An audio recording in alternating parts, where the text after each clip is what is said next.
आज मैं इस वीडियो में बेसिक बॉडी ब्लॉक की ड्राफ्टिंग बताऊंगी।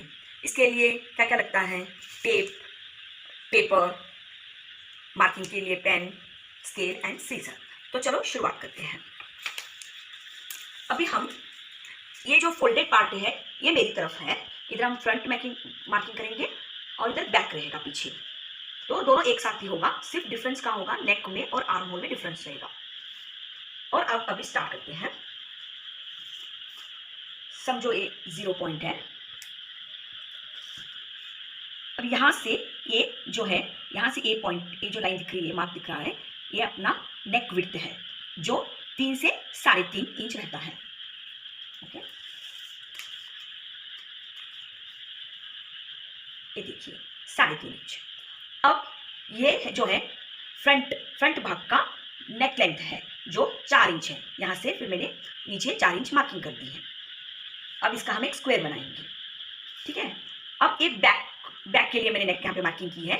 इसकी जो विड्थ है ये सेम रहेगा 3.5 इंच, पर इसकी जो हाइट रहेगी वो मैंने लिया है 1.5 इंच लिया है। तो अभी हम पहले दोनों की नेक मार्किंग बताती हूँ। नेक मार्किंग के लिए अब धीरे धीरे से कर्व करते जाइए, धीरे धीरे से, और इस तरह ये हो गया फ्रंट नेक लाइन। इसी तरह ये मैंने बैक के लिए भी स्क्वायर बनाया है, जैसे कि 3.5 इंच, और इधर भी 1.5 इंच, इधर भी 1.5 इंच। अब इसका बैक का मैं नेक कर्व बनाऊंगी।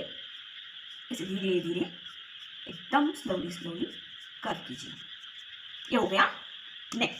अब हम यहाँ से अभी 0 से अभी हम ये पॉइंट पे जाएंगे। ये है हाफ ऑफ शोल्डर। तो शोल्डर टू शोल्डर मेरा 14 इंच लिया है मैंने।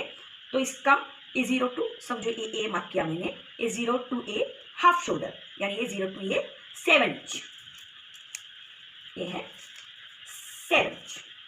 अब इधर से ये मैंने इधर से मैं हाफ इंच डाउन जाऊंगी, समझो ए टू बी डाउन जाऊंगी, और फिर ये मैं इधर शोल्डर इसे ज्वाइन कर दूंगी। ये समझो B1 है, तो मैंने B1 और B को ज्वाइन कर दिया। अब हम अभी नीचे जाएंगे। इसको हम स्ट्रेट लाइन ऐसे नीचे खींचेंगे और ऐसा एक स्क्वायर बनाएंगे। ये नीचे हम हमारा आर्म होल का हम अभी निकालेंगे। तो ये आर्म होल हम कितना लेना, ये इसके लिए पहले हम नीचे हम कितना लेंगे, जितना हमारा शोल्डर है 7 inch, half of shoulder, same to same हम उतना ही लेंगे। तो समझो हम इसको मार्क कर देंगे C। तो जो A टू C है वो 7 इंच है, सेम जितना ये पोर्शन है उतना ही पोर्शन।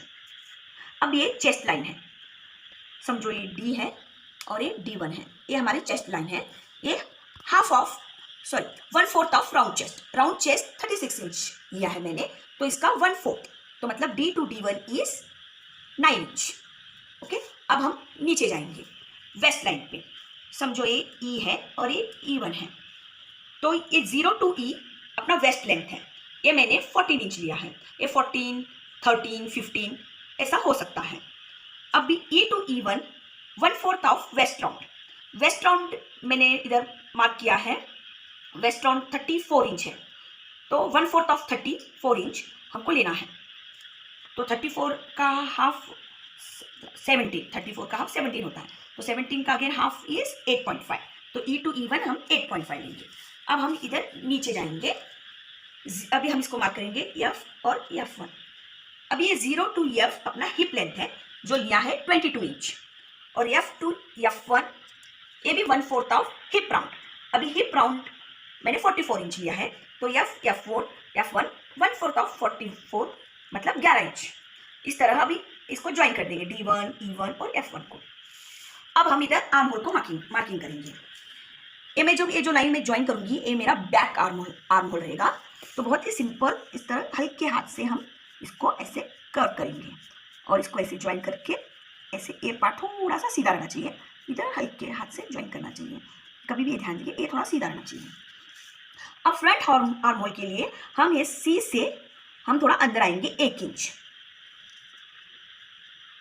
समझो इसको हम मार्क कर देते हैं, F G मार्क कर देते हैं। तो ये 1 इंच है और ये G और A को हम ज्वाइन कर देंगे।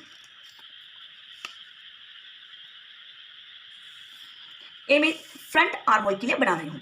अब मुझे फ्रंट आर्म होल के लिए A से स्टार्ट करके इस लाइन पे होते हुए D1 को मिलाना है। तो ये मेरा फ्रंट आर्म होल होगा। ये मैं डॉट डॉट से बनाती हूँ ताकि आपको बैक आर्म होल और फ्रंट आर्म होल में डिफरेंस पता चल जाएगा। ये देखिए यहाँ से डॉट डॉट डॉट करते हुए इस लाइन को होते हुए ऐसे करके हम लोग इसको मिला देंगे। कभी भी ये थोड़ा स्ट्रेट होना चाहिए। अब हम इसकी कटिंग करेंगे ताकि बैक और फ्रंट अलग हो जाए। पहले हम बैक वाला भाग कट कर देंगे, फिर इसके बाद हम फ्रंट कटिंग करेंगे। तो ये देखिए मैंने पूरा एक साथ पकड़ा है, एक साथ की कटिंग करेंगे क्योंकि सिर्फ नेक डिफरेंस है और आर्म होल डिफरेंस है, बाकी सब सेम है। तो हम इसको कटिंग करेंगे। ये देखिए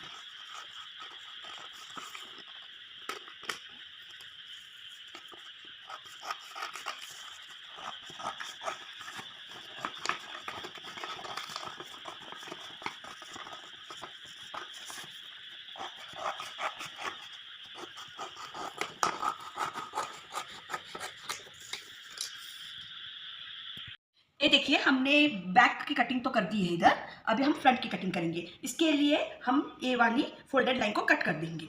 ये देखिए अब कट होने के बाद अब हम इसकी ये लाइन कट करेंगे। अभी हम फ्रंट नेक लाइन और फ्रंट आर्म होल कट करेंगे। This is the front arm hole.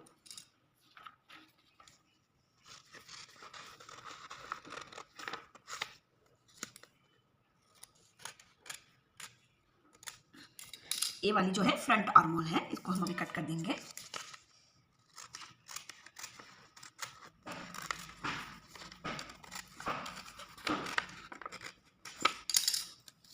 ये देखिए ये अपना बॉडी बेसिक ब्लॉक रेडी हो गया है। अब इसको हम कपड़े पे प्लेस करेंगे और स्टिचिंग मार्जिन देंगे। इसमें कोई भी स्टिचिंग मार्जिन ऐड नहीं है, हम डायरेक्ट कपड़े पे स्टिचिंग मार्जिन देंगे। कपड़े पे प्लेस करते वक्त पिन से अटैच करना पड़ता है, उसको प्लेसमेंट बोलते हैं। अब स्टिचिंग मार्जिन देखिए, यहाँ से 1 इंच, कमर में 1 इंच, हिप पे 1 इंच। इधर जो आर्म होल है यहाँ पे सिर्फ 1/2 इंच की स्टिचिंग मार्जिन होती है, शोल्डर पे 1/2 इंच और नेक लाइन पे 1/2 इंच। और इधर डिपेंड्स, अगर हमको इतना ही टॉप्स बनाना है तो इधर 1 इंच, और अगर हमको कुर्ता बनाना है तो कपड़े पे हम इसको कंटिन्यू कर देंगे। और कुर्ते पे जो कट देते हैं करेक्ट इस हिप पॉइंट पे कट मार दिया जाता है। टिप नंबर 1, ये जो बैक नेकलाइन है ये मैंने 1.5 इंच लिया है। अगर आप इधर लेंथ 4 इंच लेते हैं तब आपको शोल्डर यहाँ से 1/2 इंच कम करना पड़ता है, उस हिसाब से आर्म होल भी 1/2 इंच कम करना पड़ता है।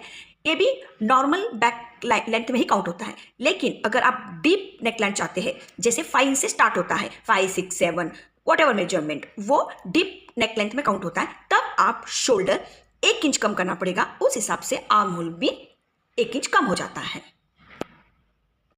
Tip number 2, shoulder to shoulder measurement 14, 15, 16 inch होते हैं। तो स्मॉल, मीडियम, लार्ज एक्सेल के लिए 14 इंच, डबल एक्सेल के लिए 15 इंच और ट्रिपल एक्सेल से आगे अगर हम कंटिन्यू करते जाएंगे तो उसको 16 इंच ही लेते हैं। टिप नंबर 3, हम मेजरमेंट कैसे लेना, बॉडी मेजरमेंट। मैं सिर्फ अभी राउंड चेस्ट, राउंड वेस्ट और राउंड हिप के बारे में बताऊंगी।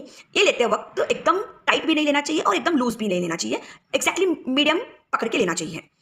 तो और इसका काउंटिंग हमेशा इवन में होता है, ऑड में नहीं होता है।